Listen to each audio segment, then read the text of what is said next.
Assalamualaikum warahmatullahi wabarakatuh. Halo teman-teman, perkenalkan saya Yesita Deviana, Tenor Asistensi Hima Manajemen untuk mata kuliah Manajemen Keuangan. Pada video ini, saya akan membantu teman-teman memahami materi manajemen keuangan dengan cara lebih mudah dan terstruktur. Semoga materi yang disampaikan dapat menambah pemahaman dan membantu proses belajar teman-teman. Selamat mengikuti asistensi dan semoga bermanfaat.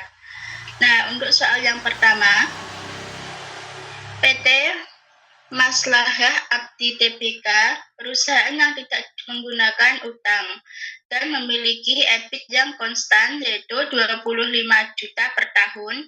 Tarif pajak perusahaan adalah 20%. Nilai perusahaan yaitu sebesar 165 juta. Manajemen sedang mempertimbangkan untuk menggunakan utang sebagai alternatif pendanaan. Jika perusahaan menggunakan utang, hasilnya digunakan untuk membeli kembali saham sehingga ukuran perusahaan tidak berubah. Penggunaan utang tidak hanya meningkatkan penghematan pajak, tapi juga biaya finansial distress diperkirakan nilai sekarang financial distress sebesar 55 juta dengan probabilitas ini. Nah, bisa dilihat ini nilai utang perusahaan sebesar 30 juta, 55 juta, 80 juta, 105 juta, 130 juta, 155 juta, dan 205 juta. Untuk probabilitas financial distress 0%, 2%, 4%, 8%, 15%, 30%, dan 70%. Yang ditanyakan berdasarkan data keuangan tersebut, tentukan yang pertama, berapakah biaya modal sendiri dan WACC? Kedua, menurut teori MM dengan pajak berapa tingkat utang optimal?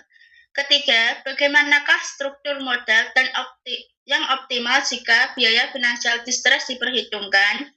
Yang keempat, gambarkan nilai perusahaan dengan biaya financial distress dan tanpa biaya financial distress sebagai fungsi dari tingkat utang. Nah, yang pertama kita untuk soal ini biaya modal sendiri dan WACC. Yang ini data awal yaitu EBIT konstan sebesar 25 juta, tarif pajak 20%, nilai pasar perusahaan tanpa utang sebesar 165 juta. Perusahaan belum menggunakan utang sehingga nilai perusahaan adalah nilai ekuitasnya. Nah, kita dapat dari ini ya. Ini untuk EBIT-nya 25, terus tarif pajaknya 20%, dan nilai pasarnya 165 juta. Nah, setelah itu kita menghitung untuk nilai laba bersih setelah pajak, yaitu rumusnya NOPAT sama dengan EBIT dikali 1 dikurangi TAK sama dengan ini. Dari ini 25 juta dikali 1 kurangi 0,2. Ini dari 0,2 ini tarif pajak ya, yaitu sebesar 20%. Nah, mendapatkan hasil 20 juta. Selanjutnya, untuk langkah yang kedua, hitung biaya modal sendiri perusahaan tanpa utang. Nah, karena perusahaan unilevered, biaya modal sendiri sama dengan biaya modal perusahaan. Jadi, rumusnya RE sama dengan NOPAT dibagi nilai. Ini, dari nilai ini 20 juta dibagi 165 juta, mendapatkan hasil 12,12%. Nah, untuk ini yang ketiga, hitung WACC saat menggunakan utang. Jika perusahaan mulai menggunakan utang, WACC dihitung sebagai WACC sama dengan E dibagi V RE plus D dibagi V RD dalam kurung 1 dikurangi TAK. Nah, ini hasilnya sama ya, sama dengan yang langkah kedua. Jadi WACC mendapatkan hasil tetap ya 12,12%. Namun data biaya utang tidak diberikan secara eksplisit. Sehingga kita asumsikan biaya utang sama dengan tingkat penghematan pajak dan risiko utang yang ada. Biasanya lebih rendah dari biaya ekuitas. Karena tidak ada data biaya bunga, kita gunakan pendekatan dengan asumsi biaya utang rendah dan fokus pada pengaruh pajak dan financial distress. Nah, selanjutnya untuk soal yang kedua, tingkat utang optimal menurut teori MM dengan pajak. Teori MM dengan pajak mengatakan bahwa nilai perusahaan meningkat dengan bertambahnya utang karena adanya penghematan pajak dari bunga utang.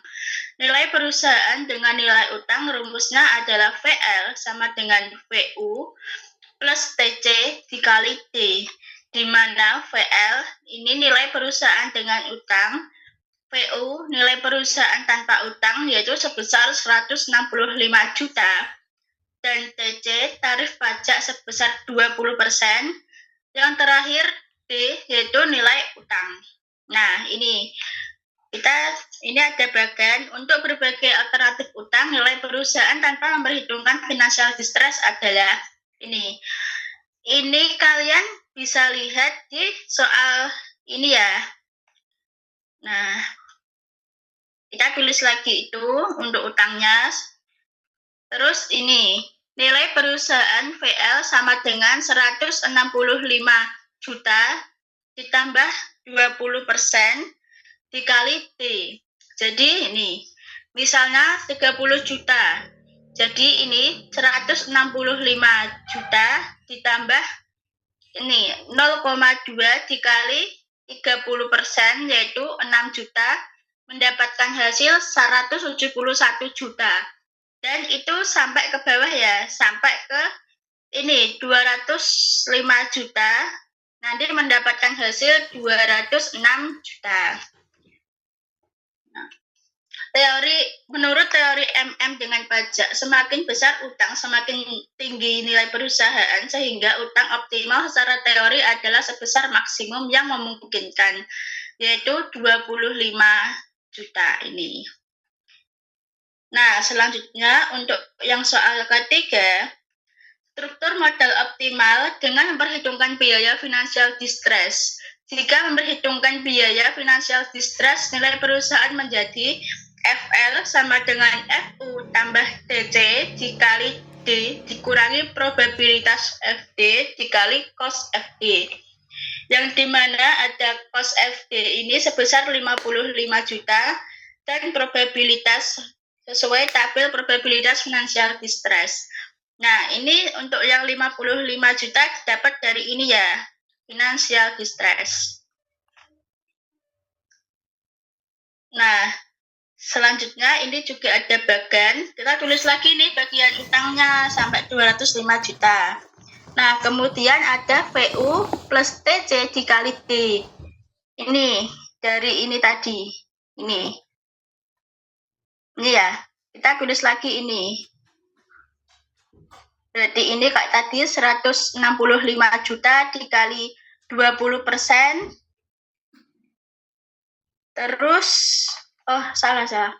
Ini 165 juta ditambah 20% dikali 30 juta.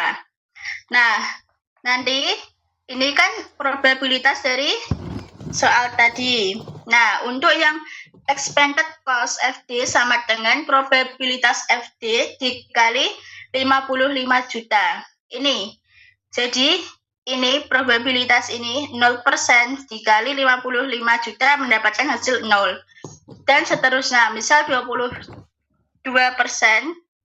misal 2% ini dikali 55 juta mendapatkan hasil 1.100.000. Nah, setelah itu untuk nilai bersih FL dari ini yang VU plus TC dikali D nanti dikurang ini ya. Nah, misalnya ini untuk ini kan 171. Nah, dikurangi 0 berarti hasilnya sama. Dan misal untuk ini 176 juta dikurangi 1.100.000 mendapatkan hasil 1.100.000. 174.900 juta. Nah, selanjutnya juga seperti itu ya. Jadi dari tabel di atas, nilai perusahaan maksimum terjadi pada utang 130 juta dengan nilai bersih 182.750 juta. Ini paling tinggi ya, 182.750 juta. Dan utangnya ini 130 juta. Jadi struktur model optimal jika memperhitungkan biaya finansial distress adalah menggunakan utang sekitar 30 juta.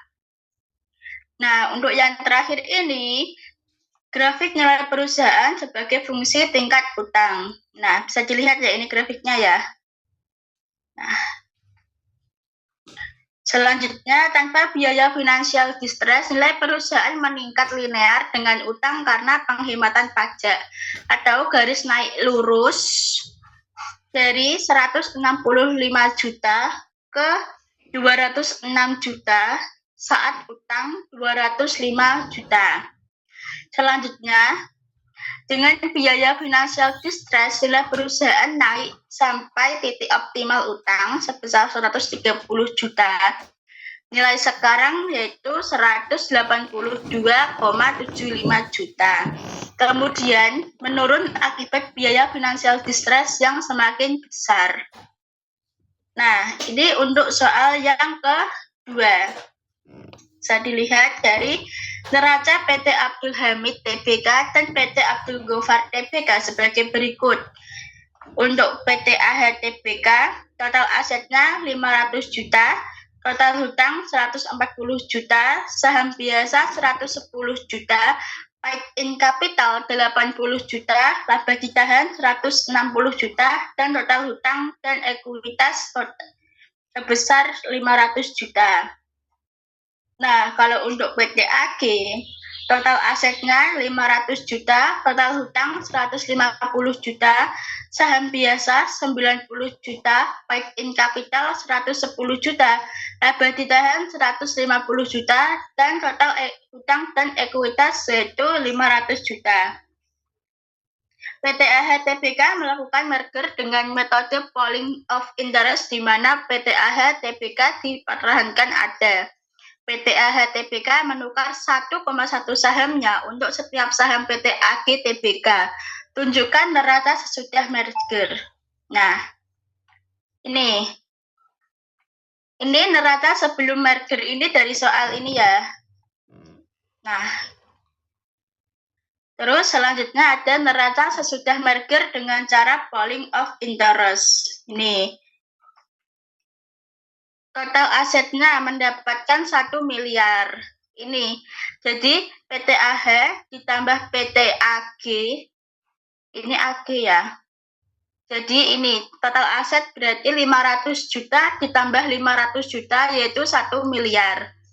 Selanjutnya total utang 140 juta ditambah 150 juta mendapatkan hasil 290 juta. Nah, untuk saham biasa ini 110 juta ditambah saham biasa itu ini tadi kan ada 1,1. Jadi ini ya 1,1. Kenapa mendapatkan hasil ini 209 juta? Karena ini tadi kan 1,1 dikali 90 juta ditambah 110 juta. Jadi ini sama ini terus 1,1 dikali ini terus ditambah ke ini ya, mendapatkan hasil 209 juta. Nah, selanjutnya ada paid in capital, yaitu mendapatkan hasil 191 juta.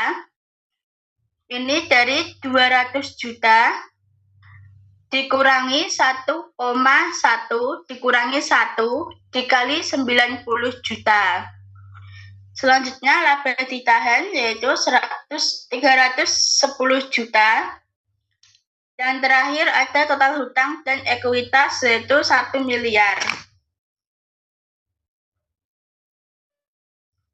Nah, selanjutnya untuk soal yang nomor 3. A. Mengapa perusahaan melakukan reorganisasi finansial? B. Jelaskan tipe-tipe transaksi falas. C. Apa yang dilakukan perusahaan multinasional untuk menyesuaikan risiko politik dan ekonomi di suatu negara? D. Berikan contoh bahwa instrumen transaksi forward dapat digunakan untuk hedging atau tindakan mengurangi risiko akibat perubahan kurs falas. E. Mengapa perusahaan menggunakan instrumen keuangan yang konvertible? Jelaskan.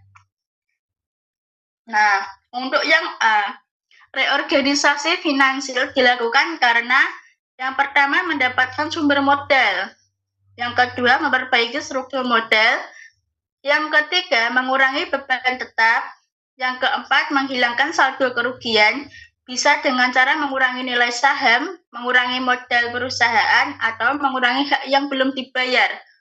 Selanjutnya, yang B. Nah, untuk tipe transaksi falas, yang pertama, ini kan ada 3. Untuk yang pertama, transaksi spot merupakan transaksi valuta asing dengan menyerahkan delivery saat itu juga secara teoritis. Meskipun dalam praktik transaksi spot diselesaikan dalam waktu maksimum 2 hari dan dengan kurs ditetapkan saat masa penyerahan falas tersebut. Selanjutnya ada transaksi forward, merupakan transaksi valuta asing dengan penyerahan pada beberapa waktu mendatang sejumlah mata uang tertentu berdasarkan sejumlah mata uang tertentu yang lain. Kurs dalam transaksi forward ditentukan di muka atau saat hari transaksi falas tersebut. Yang terakhir ada transaksi swap, merupakan transaksi pembelian dan penjualan sejumlah mata uang tertentu secara simultan pada 2 tanggal tertentu atau kombinasi dari transaksi spot dan transaksi forward secara bersamaan. Selanjutnya, untuk yang C, perusahaan multinasional untuk menyesuaikan risiko politik dan ekonomi di suatu negara dengan yang pertama, memperpendek periode payback. Misal dalam kondisi nominal suatu proyek dievaluasi untuk 5 tahun. Jika risiko suatu negara naik, maka periode payback akan diturunkan menjadi 3,5 tahun, membuat proyek akan dikatakan menarik. Selanjutnya, menaikkan diskon rate atau biaya modal. Diskon rate dinaikkan untuk mencerminkan kenaikan risiko. Diskon rate yang lebih tinggi, NPV akan turun. Jika NPV tetap positif, dengan menggunakan diskon rate yang baru, proyek dianggap tetap menarik. Untuk yang terakhir, menyesuaikan aliran kas yang diharapkan. Informasi pengaruh risiko politik terhadap aliran kas biasanya lebih baik dibandingkan informasi pengaruh tersebut terhadap biaya modal. Nah, selanjutnya yang ke-D, contoh bahwa instrumen transaksi forward dapat digunakan untuk hedging. Suatu perusahaan membeli mesin dari perusahaan di Jepang dan diminta melakukan pembayaran angsuran pembelian dalam US dollar setiap tanggal 17 setiap bulan dengan kurs saat transaksi awal pembelian 1 US dollar sebesar Rp15.000. Pada bulan berikutnya, tanggal 17, perusahaan akan membayar angsuran dengan harga kurs yang awal transaksi tersebut. Akan perusahaan bayar angsuran dengan harga kurs akan diuntungkan bila misalnya pada tanggal tersebut menjadi kurs 1 US dollar sebesar Rp16.000. Apalagi pembayaran tersebut akan dilakukan untuk 3 tahun berikutnya, di mana kurs falas rupiah terhadap 1 US dollar berfluktuasi. Namun perusahaan tersebut akan membayar angsuran sesuai kurs yang ditentukan di awal transaksi. Jadi, transaksi forward dapat digunakan untuk hedging. Yang terakhir, alasan perusahaan menggunakan instrumen keuangan konvertible. Karena biaya modal dari sekuritas yang konvertibel umumnya lebih rendah dibandingkan dengan instrumen sejenis yang tidak bisa dikonversi. Jadi, bisa menekan biaya modal dari hutang dengan memberikan peluang bagi investor mendapatkan capital gain yang bisa lebih besar dibandingkan dengan jika sekuritas konvertibil tersebut ditebus. Selanjutnya, untuk soal yang nomor 4.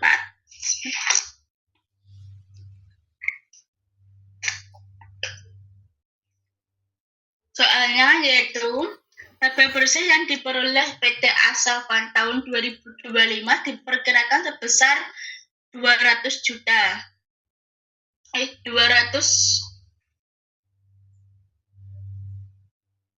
Perusahaan akan menambah laba untuk investasi sebesar 80 juta, sehingga ini akan mengurangi pendapatan pemegang saham. Pertumbuhan investasi ini diperkirakan sebesar 10%. Per tahun pemegang saham meminta tingkat pembelian 14%. Struktur modal dari saham biasa sebanyak 20.000 juta lembar dengan nilai nominal nilai pari yaitu 200 lembar dari soal berapa besarnya. Yang dicari yaitu EPS, yang kedua DPS, yang ketiga harga saham saat ini. Nah, ini diketahui laba besar tahun 2025 yaitu 200 juta. Nah, dari ini ya, 200 juta ini. Selanjutnya, investasi dari laba yaitu 80 juta ini. Pertumbuhan dividen yaitu 10%. Tingkat pengembalian yang diminta pemegang saham yaitu 14% ini. Saham beredar yaitu 20 juta ini. Nilai nominal saham yaitu 200 lembar dari ini.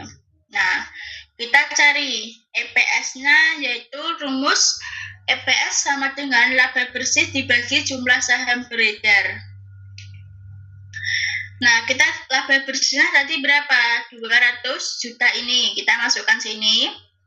Terus jumlah saham beredar sebesar ini, 20 juta ini dari ini. Mendapatkan hasil yaitu 10.000. Untuk yang B, laba yang dibagikan sebagai dividen. Dividen total sama dengan laba bersih dikurangi investasi. Jadi ini 200 juta dikurangi 80% investasi ini mendapatkan hasil 120 juta. Untuk DPS-nya sama dividen total dibagi jumlah saham beredar. Dari ini 120 juta kita masukkan sini dibagi 20 juta dari saham beredar. Mendapatkan hasil yaitu 6.000. Menggunakan model pertumbuhan Gordon. Nah, rumusnya ini ya. PO sama dengan D1 dibagi KE kurangi G. Yang dimana D1 yaitu DPS tahun depan. DPS dikali 1 plus G sama dengan ini dari 6 dikali 1,10. Mendapatkan hasil 6,60. Untuk KE yaitu 14% yaitu 0,14 dan G 10% yaitu 0,10. Rumusnya kita masukin ya PO ini. Nah, ini 6,60 dibagi ini 0,14 dikurangi 0,10. Jadi 6,60 dibagi 0,4 mendapatkan hasil 165.000.